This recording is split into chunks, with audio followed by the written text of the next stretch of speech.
In the New Testament, the term is ecclesia. The word means called out ones.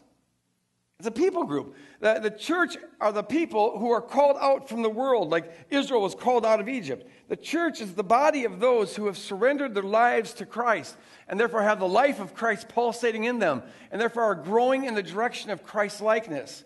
That's the church. It's the people. And for the first 3 centuries of the church, that's how people thought about the church.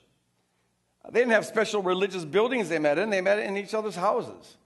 But then Constantine gets this vision and alleged conversion. And I can't judge his heart. Maybe he was converted, but he still thought like a pagan and acted like a pagan. And so he takes his pagan thinking and begins to reframe Christianity on that basis.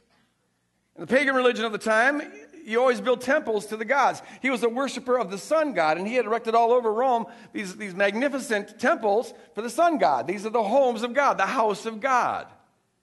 And you show forth the glory of the God that you worship by having a glorious building.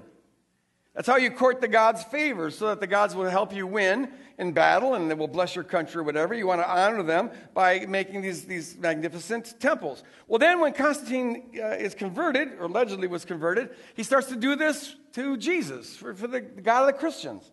And so now we have all over the place these magnificent, beautiful buildings being erected to the Christian God, and that's where the Christians begin to meet. And now, for the first time in history, the church begins to be identified with a building. And the glory of God begins to be associated with the glory of the building. You see, this is where God lives, the temple of God. And that grieves me that is still with us to this day. People identify the church as a building. This has been a staple of Christendom, the religion of Christendom.